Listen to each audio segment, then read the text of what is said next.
Periodic waveform की क्या होगी। तो इस पीरियोडिक वेवफॉर्म की अगर आरएमएस वैल्यू देखें हम तो ये होगी 2 टाइम्स √6।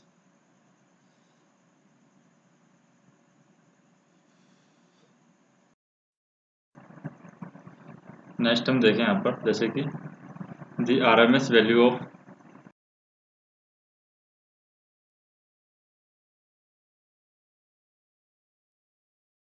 वोल्टेज की वैल्यू क्या होगी।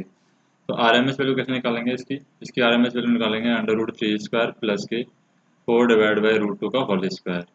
इससे हम निकालेंगे तो √17 हमारी आरएमएस वैल्यू आ जाएगी। नेक्स्ट हम देखें the form factor of sinusoidal alternating current. तो साइनोसोडल अल्टरनेटिंग करंट का जो फॉर्म फैक्टर होता है वो जब हम निकालते हैं, फॉर्म फैक्टर क्या होता है, फ्रा से हम निकालते हैं फॉर्म फैक्टर फ्रा, यानी कि RMS value divide by average value, average. तो इसके अकॉर्डिंग आती है 0.11, ये साइनोसोडल अल्टरनेटिंग वेव के लिए आती है।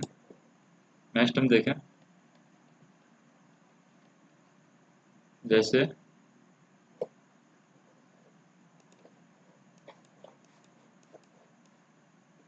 एक coil with large distributed capacitance है, तो एक कॉइल के अंदर लार्ज डिस्ट्रीब्यूटेड कैपेसिटेंस है, तो हम क्या कह सकते हैं कि ये इसका हाई क्यों होगा, ये गलत है, लो क्यों होगा, ये गलत है, लो रेजोनेंट फ्रीक्वेंसी होगा, ये गलत है, हाई रेजोनेंट फ्रीक्वेंसी ये होगा, ये यहाँ पर सही है। कॉइल के अंदर लार्ज डिस्ट्रीब्यूटेड कैपेसिटेंस है तो इसका मतलब ये है कि वो हाई रेजोनेंट फ्रीक्वेंसी उसकी होगी। For the same peak value of voltage which wave form will have the least RMS value. तो कौन सी वेव फॉर्म है जिसकी लीस्ट आरएमएस वैल्यू होगी, सेम पीक वैल्यू है। अगर पीक वैल्यू यहाँ पर सेम है इस तरीके से, जैसे साइनोसॉइडल वेव है हमारे पास में, स्क्वायर वेव है, इस तरीके से वेव दे रखी है, तो कौन सी वेव है जिसकी आरएमएस वैल्यू लीस्ट मानी जाएगी, यानी कम से कम मानी जाएगी। तो यहाँ पर हम देखें कि ट्रायंगुलर वेव की जो आरएमएस वैल्यू है वो लीस्ट होगी। कैसे आरएमएस वैल्यू लीस्ट होगी ट्रायंगुलर वेव की, ये हम देखें तो सबसे पहले तो हम यहाँ पर आरएमएस वैल्यू निकालेंगे अलग अलग वेव की। जैसे सेम पीक वैल्यू के लिए आरएमएस वैल्यू होती है साइन वेव के लिए, तो साइन वेव की जो आरएमएस वैल्यू होगी यहाँ पर वो हम देते हैं बी आरएमएस की वैल्यू,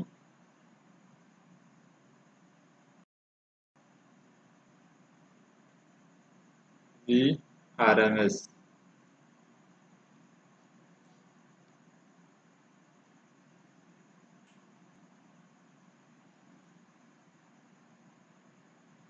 बी आरएमएस की वैल्यू साइन वेव के लिए होती है बी आउटपुट डिवाइड बाई √2, ये होती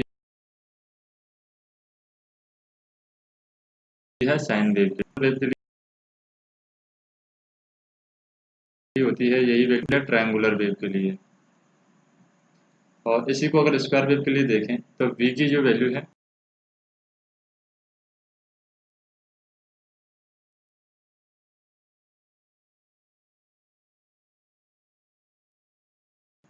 तो हम यहाँ पर कह सकते हैं कि इसकी लीस्ट आरएमएस वैल्यू होती है।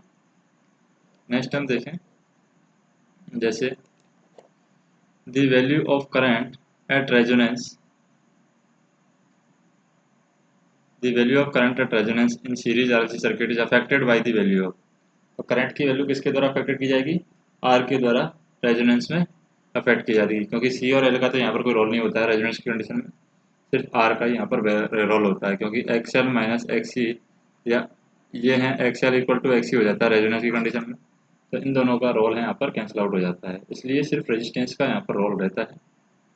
नेक्स्ट हम देखें जैसे एक coil with large distributed capacitance, तो लार्ज डिस्ट्रीब्यूटेड कैपेसिटेंस है, ये क्वेश्चन रिपीट हो गया है, तो उसका हाई रेजोनेंट फ्रीक्वेंसी होगा।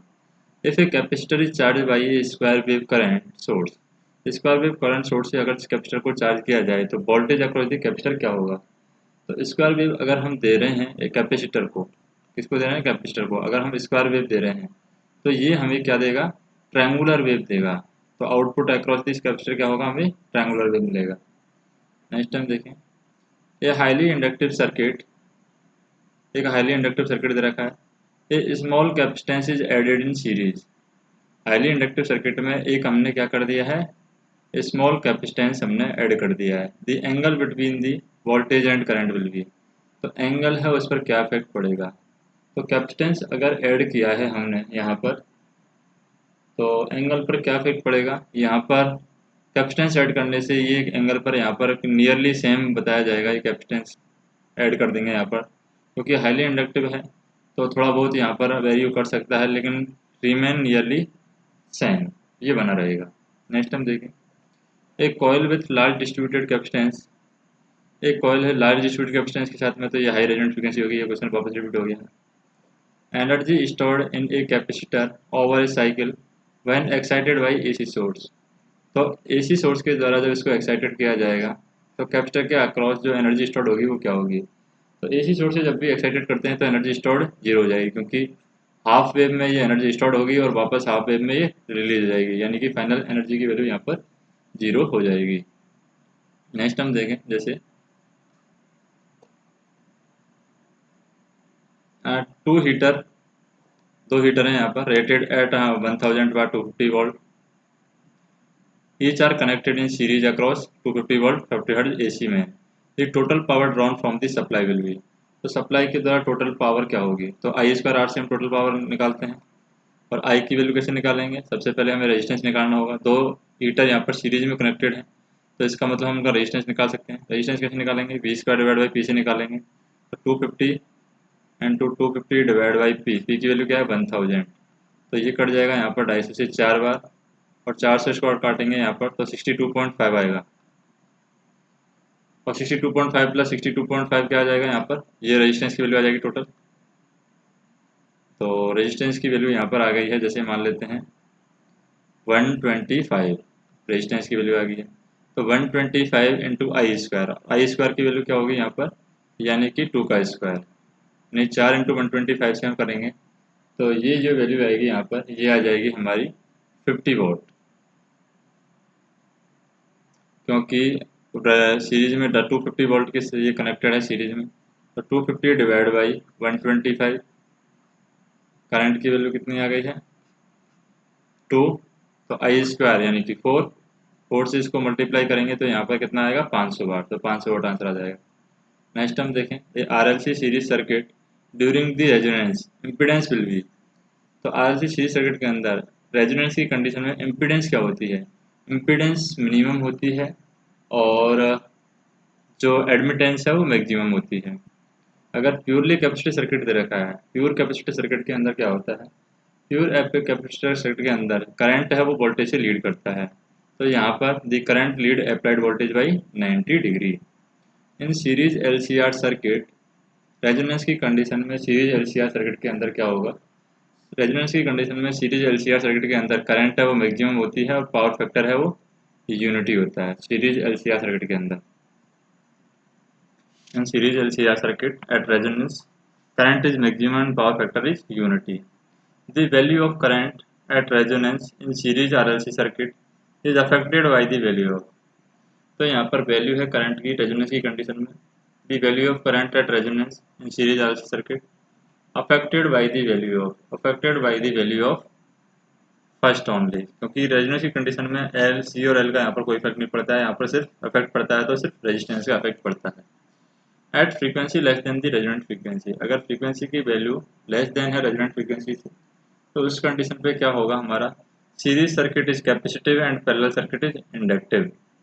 तो सीरीज सर्किट हमारा कैपेसिटिव की तरह काम करेगा और पैरेलल सर्किट हमारा इंडक्टिव की तरह काम करेगा अगर हमारी फ्रीक्वेंसी है रेजोनेंट फ्रीक्वेंसी से लेस देन है। नेक्स्ट हम देखें, electric current in the RLC series circuit is resonance, resonance की कंडीशन में जो इलेक्ट्रिक करंट की वैल्यू होती है आरएलसी सीरीज सर्किट हो या पैरेलल सर्किट हो, ये करंट की वैल्यू हमेशा रेजोनेंस की कंडीशन में मैक्सिमम ही होती है। नेक्स्ट हम देखें,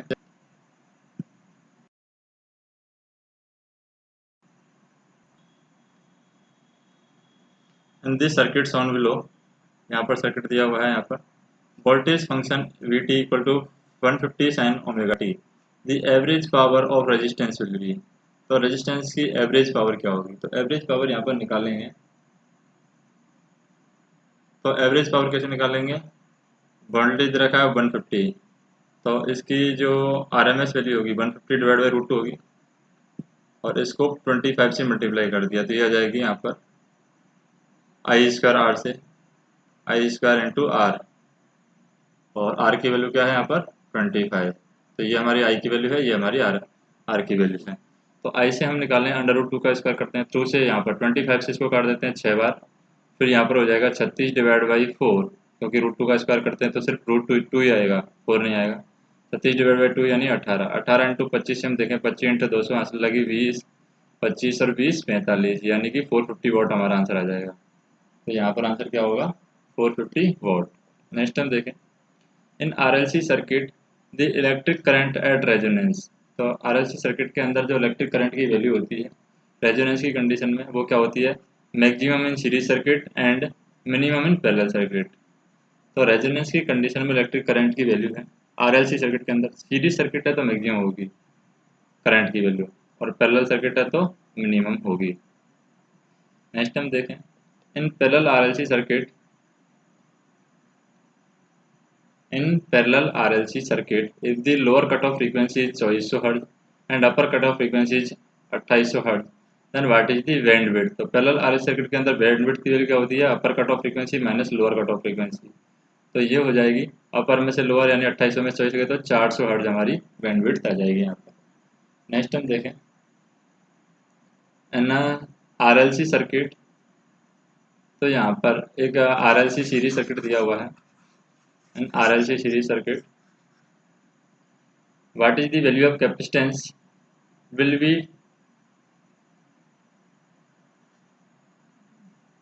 what is the value of capacitance will make the capacitor critically damped। तो इसको क्रिटिकली डैम्प्ड बनाना है आरएलसी सीरीज सर्किट को, आर की वैल्यू दे रखी है, एल की वैल्यू दे रखी है, और कैपेसिटेंस की वैल्यू क्या होगी जब हमें सिस्टम क्रिटिकली डैम्प्ड दे रखा है। तो क्रिटिकली डैम्प्ड की कंडीशन में जो यहाँ पर वैल्यू होती है, यानी कि क्रिटिकल डैम्प्ड की कंडीशन में जो वैल्यू होती है, यानी कि ये हम क्रिटिकल डैम्प्ड की कंडीशन की वैल्यू होती है R divide by root C divide by L, ये क्रिटिकली डैम्प्ड की कंडीशन होती है। अब क्रिटिकली डैम्प्ड में जो ये ईटा है यहाँ पर इसकी वैल्यू होती है 1 होती है क्रिटिकली डैम्प्ड की में, ओवर डैम्प्ड में 1 से ज़्यादा और अंडर डैम्प्ड में 1 से कम होती है। तो इसके अकॉर्डिंग हम इसको 1 रखें तो यहाँ पर हम कह सकते हैं कि क्रिटिकली डैम्प्ड कंडीशन में 1 है और सी की वैल्यू हमें निकालनी है, तो दोनों तरफ हम स्क्वायर कर देंगे। तो ये हो जाएगा 1 equal to R square divide by 4 into C by L. C की वैल्यू क्या हो जाएगी यहाँ पर, सी की वैल्यू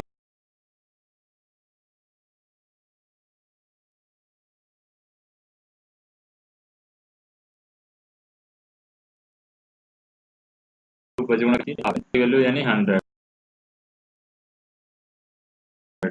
0.08 हमारा आंसर आ जाएगा कैपेसिटेंस की वैल्यू। नेक्स्ट हम देखें if the RLC circuit if if in the RLC series circuit the frequency below the resonant frequency, अगर फ्रीक्वेंसी है रेजोनेंट फ्रीक्वेंसी से लेस देन है तो उस कंडीशन में क्या होगा, frequency less than resonant frequency है तो यहाँ पर हम कह सकते हैं कि हमारी जो सीरीज सर्किट के अंदर resonance circuit below resonant frequency, अगर रेजोनेंट सर्किट है बिलो रेजोनेंट फ्रीक्वेंसी है तो ये कैपेसिटिव इन नेचर होगा, और अगर ये अबव रेजोनेंट फ्रीक्वेंसी है ये तो बिलो के लिए है capacitive capacitive above resonance frequency है तो ये इंडक्टिव होगा नेचर में, तो ये होगा इंडक्टिव किसके लिए, अबव के लिए। नेक्स्ट हम देखें जैसे कि in a pure inductive circuit if the supply frequency is reduced to half then current will be।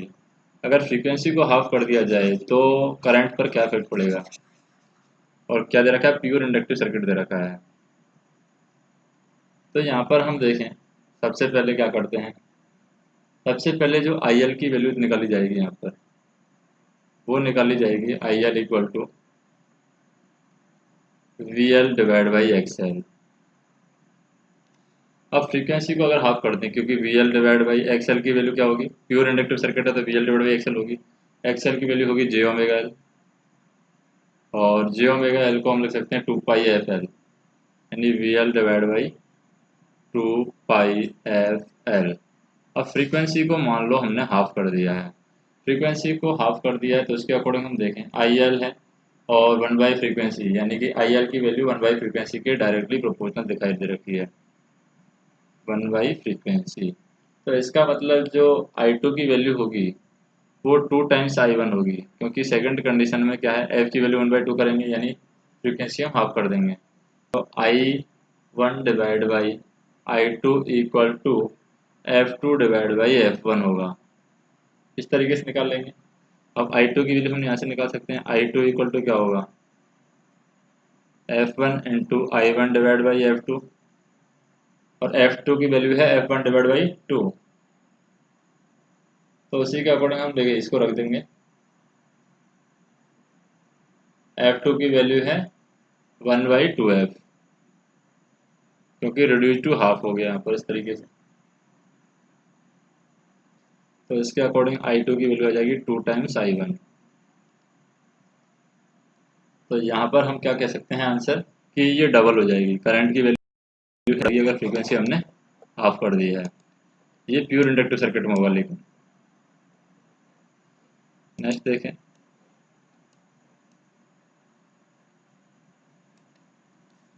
जैसे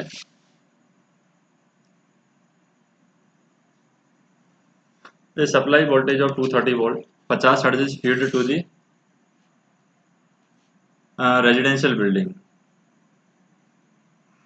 The supply voltage of 230 volt 50 hertz is fed into the residential building. Write down the its equation for the instantaneous value. तो instantaneous value के लिए इसकी equation हमें लिखनी है, तो कैसे लिखेंगे इसकी इंस्टेंटेनियस वैल्यू, हमें अगर इक्वेशन इसकी लिखनी है तो सबसे पहले तो यहाँ पर हम देखें कि सबसे पहले आरएमएस वैल्यू निकाल लेंगे हम, तो 230 डिवाइड बाई √2 से आरएमएस वैल्यू निकाल लेंगे, तो ये वैल्यू आ जाएगी 230 डिवाइड बाई √2 से हमारी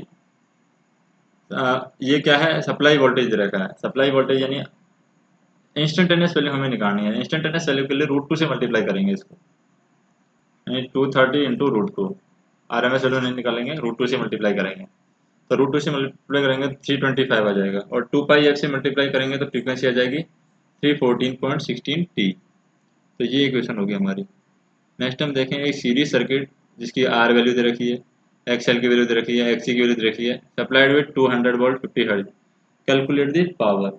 अब यहाँ पर पावर कैलकुलेट करनी है, तो पावर आ गई है यहाँ पर, अगर कैलकुलेट करेंगे तो कितनी आ गई है, 6400 वाट आ गई है। कैसे निकालेंगे 6400 वाट, अगर हम निकालें तो जैसे कि जेड की वैल्यू निकालते हैं, जेड की वैल्यू क्या होगी, अंडर रूट में आर स्क्वायर यानी 4 का square plus XL minus XC, तो ये एक्सएल क्या है 12, 12 में से हो जाएगा 3, तो 3 का स्क्वायर यानी 4 का स्क्वायर प्लस 3 का स्क्वायर कितना हो गया, 16 प्लस 9 25, अंडर रूट 25 यानी 5, तो जेड की वैल्यू होगी 5। अब हमारे पास में वोल्टेज दे रखा है 200, तो करंट हम निकाल सकते हैं, करंट की वैल्यू क्या होगी, I equal to B divide by Z, B है हमारा 200 डिवाइड बाई जेड की वैल्यू कितनी आई है 5, तो ये आ जाएगी 5 चौक 20 40। अब 40 को हम किससे मल्टीप्लाई कर सकते हैं, 40 को हम यहाँ पर, ये है करंट की वैल्यू आई स्क्वायर यानी 40 का स्क्वायर इंटू आर, आर की वैल्यू यहाँ पर कितनी आई है हमारी, आई स्क्वायर इंटू जेड यानी 5 से भी मल्टीप्लाई कर सकते हैं, यानी कि ये 16 पंजे 1600 इंटू करंट, तो ये हम मल्टीप्लाई कर सकते हैं, यानी वी इंटू आई से मल्टीप्लाई कर सकते हैं। आई की वैल्यू आई है 40,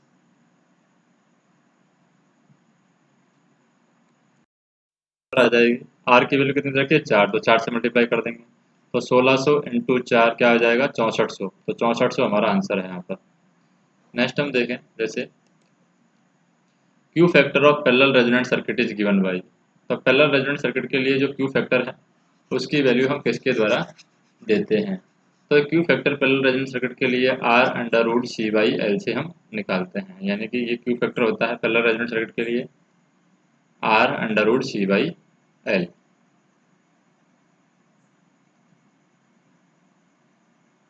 Q factor for parallel resonant circuit R under root C by L. Next हम देखें, calculate the total susceptance of circuit shown in figure. तो इस फिगर में टोटल ससेप्टेंस की वैल्यू क्या होगी जो कि इस फिगर में दिखाई गई है। तो टोटल ससेप्टेंस की वैल्यू हम देखें तो ये हो जाएगी 230 एंगल 0 डिग्री, 3 प्लस J4 हो जाएगा, यहाँ पर 5 है माइनस J10 हो जाएगा। तो टोटल ससेप्टेंस की जो वैल्यू होती है वो होती है 1 divide by capacitive impedance. Capacitive impedance, तो कैपेसिटिव इम्पीडेंस से हम इसको निकाल लेंगे तो ये वैल्यू हो जाएगी यहाँ पर 0.08 सीमेंस के अकॉर्डिंग हम निकाल लेंगे इसको, क्योंकि कैपेसिटिव इम्पीडेंस है ये यहाँ पर आ जाएगी, यानी कि R प्लस J4 पैरेलल में है, यानी कि 3 प्लस J4 पैरेलल में है किसके, 5 माइनस J10 के पैरेलल में है। तो इसके अकॉर्डिंग इसको सॉल्व करेंगे तो ये वैल्यू आ जाएगी 0.08 सीमेंस।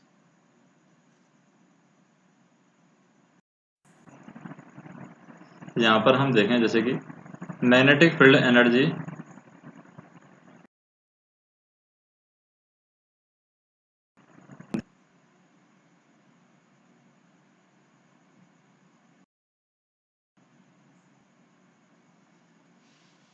मैग्नेटिक फील्ड एनर्जी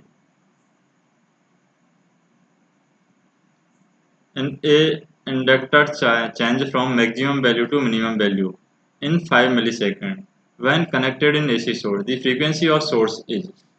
तो मैग्नेटिक फील्ड एनर्जी है किसी इंडक्टर की, वो चेंज होती है मैक्सिमम वैल्यू से मिनिमम वैल्यू, वो भी 5 मिली सेकेंड के अंदर। तो हमें यहाँ पर ये याद करना है कि ये फ्रीक्वेंसी सोर्स किस टाइप का है। तो सबसे पहले तो हम बात करें तो टाइम पीरियड है वो यहाँ पर दे रखा है, मैक्सिमम से मिनिमम कितना दे रखा है 5 मिली सेकेंड, तो यानी T/4 ये टाइम पीरियड है। टी टाइम पीरियड है जब एनर्जी चेंज होती है मैक्सिमम से मिनिमम, इसका मतलब कितने सेकंड में चेंज होती है, T/4 सेकंड में ही चेंज होती है। अब T/4 की जो वैल्यू है यहाँ पर ये दे रखी है हमारी 5 मिली सेकेंड, यानी 5 × 10⁻³ तो इसका मतलब हम टाइम टी की वैल्यू निकाल सकते हैं। टी की वैल्यू क्या हो जाएगी 20 मिली सेकेंड। अब ये हमारे पास में टाइम आ गया है। फ्रीक्वेंसी हम निकालें तो फ्रीक्वेंसी होता है 1 डिवाइड बाई टाइम, यानी कि 1 डिवाइड बाई 20 × 10⁻³ तो ये 10⁻³ ऊपर जाएगा तो 1000 हो जाएगा,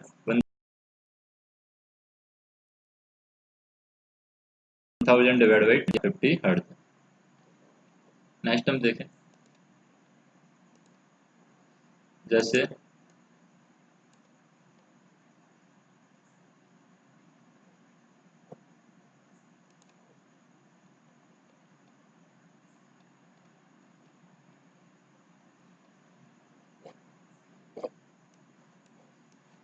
यहाँ पर ये क्वेश्चन है, a circuit with a register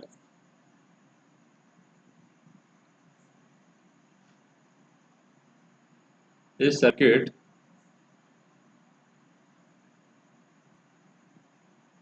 A circuit with a resistor, inductor and capacitor in series resonance F output heard. If all the component value is now doubled, then new resonant frequency क्या होगी? अगर प्रत्येक को यहाँ पर double कर दिया जाए तो न्यू रेजोनेंट फ्रीक्वेंसी पर क्या इफेक्ट पड़ेगा? जैसे रेजोनेंट फ्रीक्वेंसी का जो formula 1 divide by root LC होता है, क्योंकि 2 पाई तो यहाँ पर सेम रहता है। तो अगर नया रेजोनेंट जो आएगा एग्री फ्रीक्वेंसी एग्री चीज को अगर डबल कर दिया जाए तो जैसे एल की जगह 12 कर दिया हमने दिया तो इसका मतलब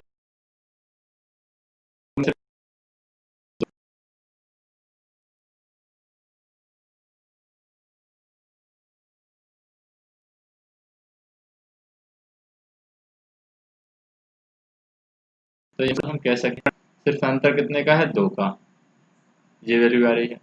इसका मतलब हम कह सकते हैं कि जो दूसरी कंडीशन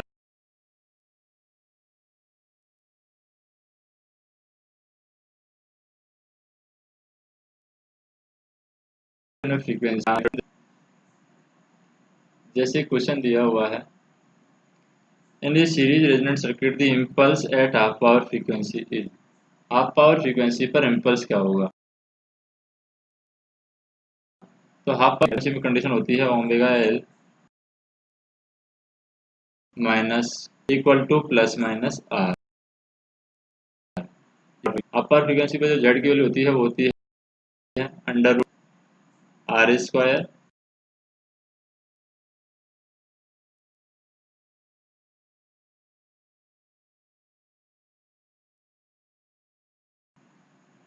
ओमेगा एल का होल। तो इससे हम बात करें omega L plus minus one divide by omega L का होल स्क्वायर किसके इक्विवेलेंट है, आर के इक्विवेलेंट।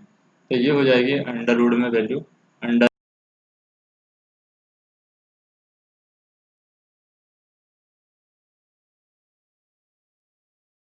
Root under root. तो यहाँ पर आंसर होगा under root two R. Next हम देखें, जैसे वैल्यू होगी हमारी अंडर रूट टू आर के इक्विवेलेंट, ये होगी हमारी F zero divide by to.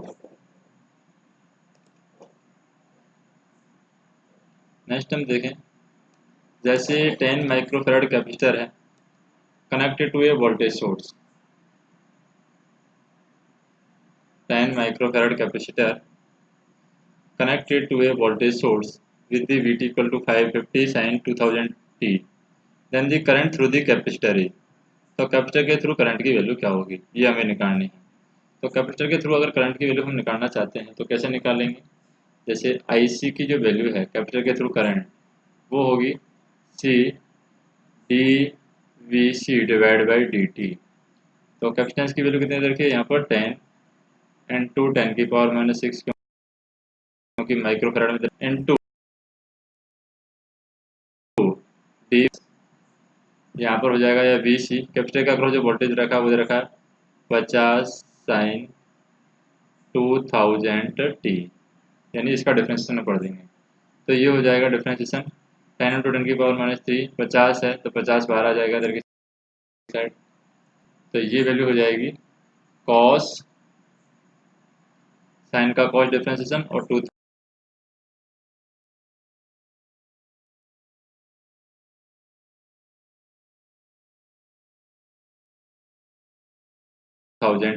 पड़ेगा।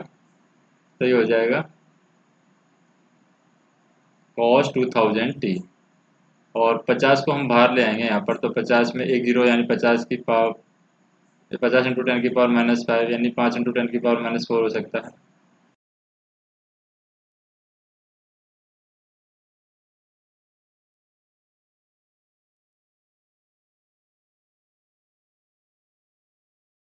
तो इसकी कोई वैल्यू यहाँ पर होने वाली है नहीं, 10 इंटू 10⁻⁶।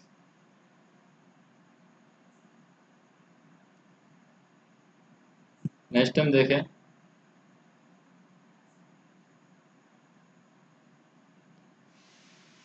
क्योंकि इसमें से जो वैल्यू निकालते हैं हम 10 से भी निकालेंगे 2000 से भी निकालेंगे, तो 2000 इंटू 50 जो आएगा वो आ जाएगा यहाँ पर 10 इंटू 10⁻⁶ के अकॉर्डिंग। तो ये कैंसिल आउट हो जाएगी वैल्यू। नेक्स्ट हम देखें, active and reactive power of a inductive circuit are.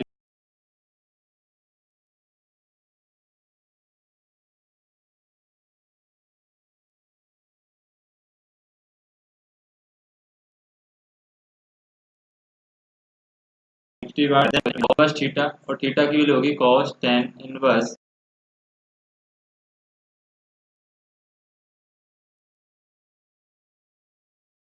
Reactive thing.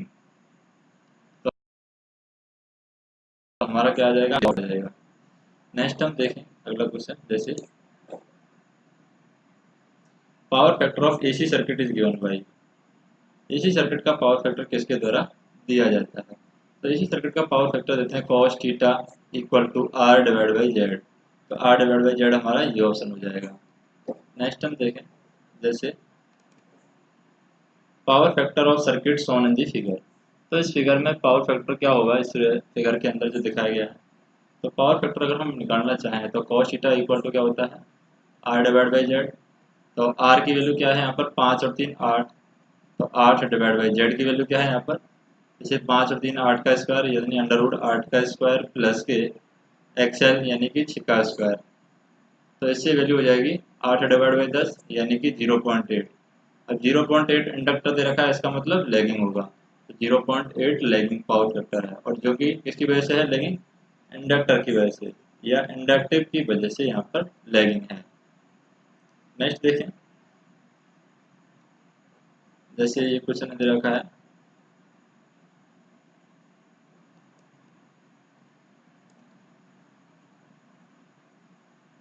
क्या दिया हुआ है, magnetic circuit field energy in A inductor change, magnetic field energy in the inductor change from maximum value to minimum value in 5 millisecond when connected to AC source. The frequency of source is, तो अभी हमने calculate किया था, ये 50 hertz आई थी हमारी frequency, तो just थोड़ी देर पहले हमने इसको सॉल्व किया है।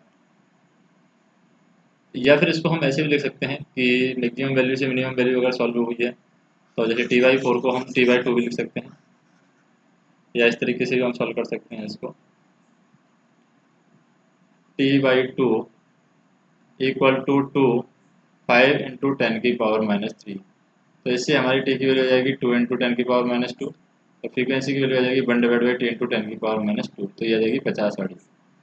नेक्स्ट हम देखें, एक current from AC source divided into 2 branches A and B in parallel.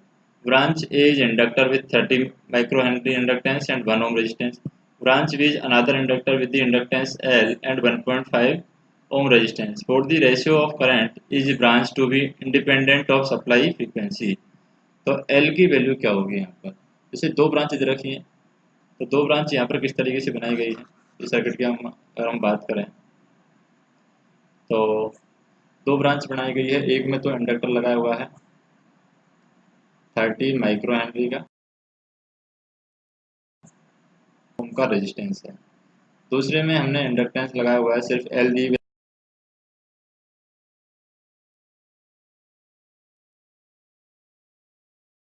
के लिए हो रखा है।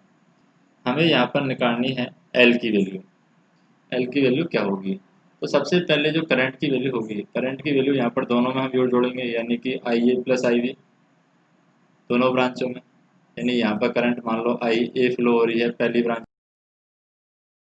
IB दोनों का योग होगा। तो भाई IB से हम सॉल्व करें तो IA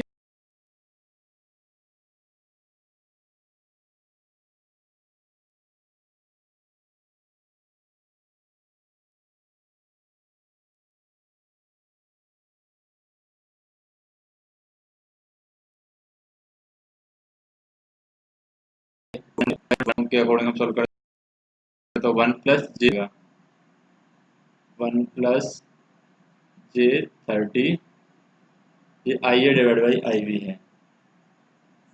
नेक्स्ट हम बात करें कि IA/IB की वैल्यू होगी हमारे पास में, अब 1+J⍵30 है, तो ऊपर नीचे हम 1 - J⍵30 से मल्टीप्लाई कर देते हैं, तो 1 - J30 और 1 - J30 से मल्टीप्लाई करेंगे यहाँ पर, तो ये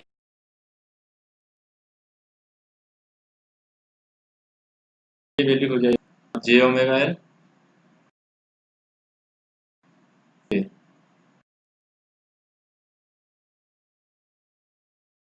J का 45 MU हो जाएगा,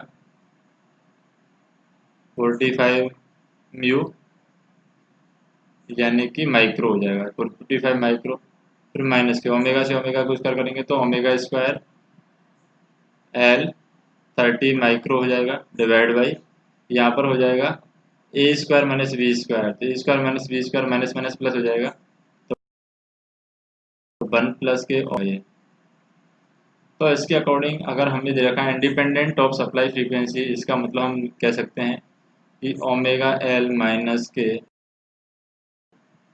45 माइक्रो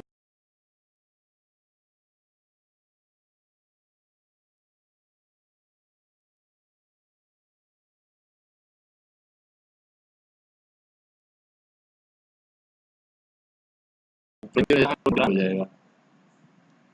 तो आंसर क्या है यहाँ पर 45 माइक्रो हेनरी, ये ऑप्शन है।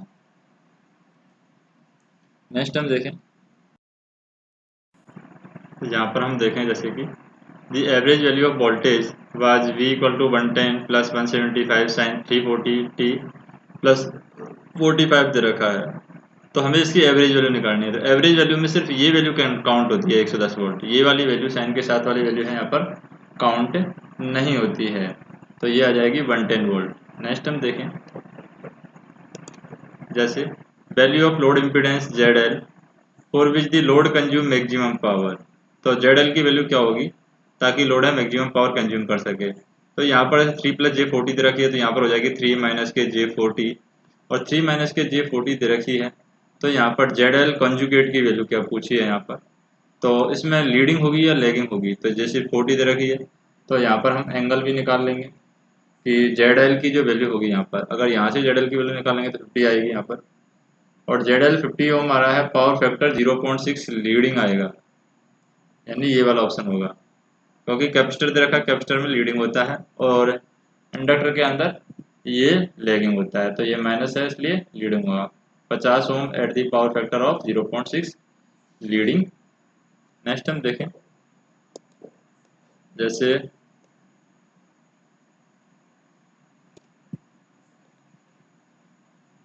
ये tank circuit consist of, tank circuit के अंदर क्या होता है। तो टैंक सर्किट की हम बात कर रहे हैं, एल और सी सिर्फ होता है टैंक सर्किट के अंदर, यानी हम कह सकते हैं कि पैरेलल कनेक्शन होता है एल और सी का। तो टैंक सर्किट की वैल्यू वैसे हम बात करें तो टैंक सर्किट की वैल्यू होती है एल और सी पैरेलल में, pure inductor and pure capacitor connected in parallel. और अगर हमें आरएलसी सर्किट के अंदर क्वालिटी फैक्टर की बात करनी हो, आरएलसी वो भी सीरीज सर्किट के अंदर, तो क्वालिटी फैक्टर होता है आरएलसी सीरीज सर्किट के अंदर Q equal to 1/R under root L/C। और जबकि पैरेलल सर्किट के अंदर Q की वैल्यू क्या होती है, R under root C/L। Next हम देखें a single phase series RL circuit fed by voltage source the resistance and the reluctance value are 4 ohm each. तो सर्किट के अंदर क्या होगा, रेजिस्टेंस भी दे रखा है 4 ओम और रिलक्टेंस भी दे रखा है 4 ओम। तो यहाँ पर हम देखें कि Z की जो वैल्यू है, Z की वैल्यू क्या हो जाएगी, Z equal to 4 plus J4। इसके अकॉर्डिंग जो थीटा की वैल्यू आएगी, थीटा की वैल्यू आएगी 45 डिग्री, क्योंकि टेन एंगल हम निकालते हैं तो 45 डिग्री आएगी। और यहाँ पर अगर हमें दे रखा है कि रिएक्टेंस दे रखा है, रेजिस्टेंस एंड रिएक्टेंस, इसका मतलब करंट है वो 45 डिग्री लैग करेगी। तो current lag by voltage 45 degree, क्योंकि ये सिर्फ सीरीज आरएल सर्किट दे रखा है और एल दे रखा है मतलब लैग करेगा, अगर आरसी देता तो ये लीड करता। नेक्स्ट हम बात करें जैसे कि ये क्वेश्चन दिया हुआ है, यहाँ पर हमें पूछा है कि सोर्स वोल्टेज की वैल्यू क्या होगी, इनपुट वोल्टेज की वैल्यू क्या होगी। Voltage across the R L and C are 3 volt 14 volt and 10 volt. तो हमें पूछा है यहाँ पर if the voltage source is sinusoidal, input voltage की आरएमएस वैल्यू क्या होगी। तो इनपुट वोल्टेज की आरएमएस वैल्यू हम निकालेंगे तो कैसे निकालेंगे, वी है source voltage equal to under root 3 square plus के जो भी ज़्यादा है उसको पहले लिखेंगे, यानी कि 14 माइनस 10 का होल स्क्वायर, यानी कि V L minus B C का होल स्क्वायर। तो ये हो जाएगा 3R प्लस स्क्वायर और 14 माइनस 10 यानी 4 का स्क्वायर अंडर रूट में। तो वी एस की वैल्यू हो जाएगी 5 वोल्ट। तो 5 वोल्ट हमारा आंसर हो जाएगा। नेक्स्ट हम देखें जैसे कि in series RL circuit, series RL circuit के अंदर आर और एल है वो 3 वोल्ट 4 वोल्ट दे रखे हैं, सप्लाई वोल्टेज की वैल्यू क्या होगी। तो सप्लाई वोल्टेज की वैल्यू है हम इसी से निकालेंगे, आर और एल हमें दे रखा है। तो सप्लाई वोल्टेज की वैल्यू क्या हो जाएगी, under root 3 square plus 4 square से भी निकाल लेंगे हम, तो यहाँ भी ये 5 वोल्ट ही आ जाएगी। नेक्स्ट हम देखें in a 3 phase 400 volt 4 watt system, two incandescent lamp, one having 230 volt 100 watt specification and other has 230 volt and 200 watt connected between the R phase and R phase neutral, R phase neutral and Y phase neutral respectively. If the neutral wire break, अगर यहाँ पर neutral wire break हो जाता है तो क्या होगा, कौन सा बल्ब यहाँ पर फ्यूज होगा। तो न्यूट्रल वायर अगर ब्रेक हो जाता है तो यहाँ पर 100 वाट का बल्ब है वो पहले फ्यूज होगा, क्योंकि 100 वाट का बल्ब क्यों पहले फ्यूज होगा, क्योंकि हम जो रेजिस्टेंस निकालते हैं वो निकालते हैं V square divide by B से। तो यहाँ पर इसका रेजिस्टेंस है वो ज़्यादा होगा, तो इसका रेजिस्टेंस यहाँ पर ज़्यादा होगा इसका मतलब ये ज़्यादा हीट करेगा मतलब ये रेजिस्टेंस जल्दी फ्यूज होगा अगर हम न्यूट्रल वायर को ब्रेक कर देते हैं। नेक्स्ट हम देखें,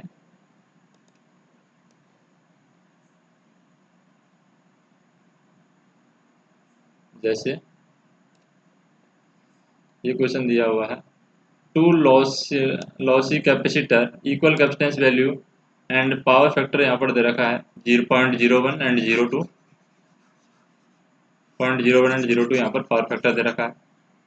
जो दोनों के यहाँ पर कनेक्टेड है, पैरेलल में कनेक्टेड हैं।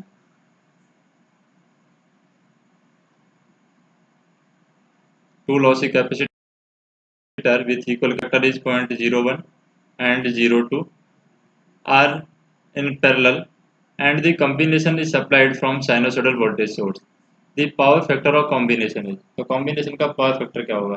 तो ऐसे पैरेलल में कनेक्टेड हो, अगर कैपेसिटर इस तरीके से पैरेलल में कनेक्टेड हो, उसका पावर फैक्टर का कॉम्बिनेशन पूछा हो, तो पावर फैक्टर कैसे निकालते हैं? Power factor equal to power factor 1 plus power factor 2 divide by 2। तो यहाँ पर हो जाएगा 0.01 प्लस 0.02 डिवाइड बाई 2, तो ये वैल्यू आ जाएगी 0.015। तो ये हमारा आंसर होगा 0.015। नेक्स्ट हम देखें, a geyser is operated from 230 volt 50 cycles में the frequency of instantaneous power consumed by the geyser.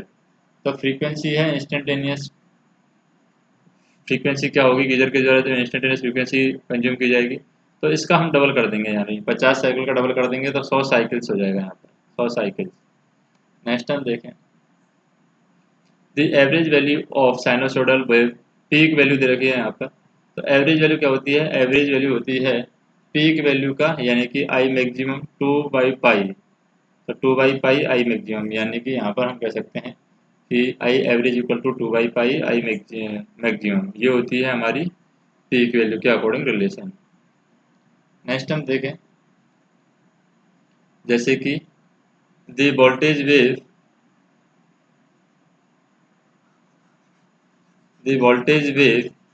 V equal to V M sine omega T minus के 15 degree.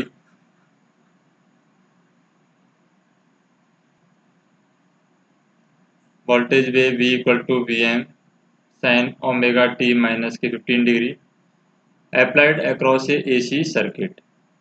If the current lead the voltage by 10 degree, अगर current है voltage से 10 degree lead करती है, the maximum value of current is I M, then the equation of current is. तो current की equation यहाँ पर क्या होगी? तो इक्वेशन ऑफ करंट क्या होगी? V इक्वल टू यहाँ पर दे रखा है V M sine omega T minus 50 degree. तो करंट की वैल्यू हम निकालते हैं, और यहाँ पर करंट है वोल्टेज से 10 डिग्री लीड कर रही है, तो करंट वोल्टेज से 10 डिग्री लीड कर रही है, इसके अकॉर्डिंग हम रिलेशन लिखेंगे। जैसे V M sine omega T minus 15 दे रखा है, बस V इक्वल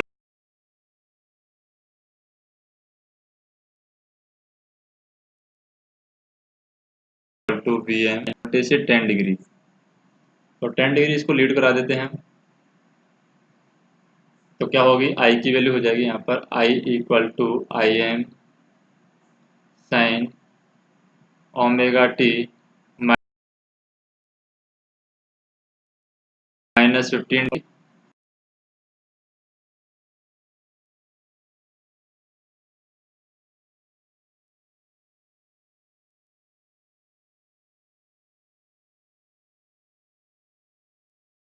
I। नेक्स्ट हम देखें,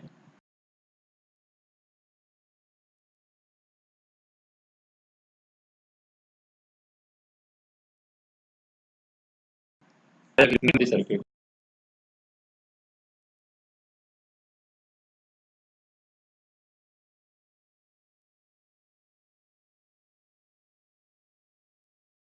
तो मैग्नीट्यूड की एक बगल होती है, तो 2 पाई एफ एल का स्क्वायर लिख दिया हमने, तो ये हो जाएगा under root R square. R square मतलब कि 20 का square plus 2 pi F L. तो 2 पाई एफ एल से हम सॉल्व करें, 2 ×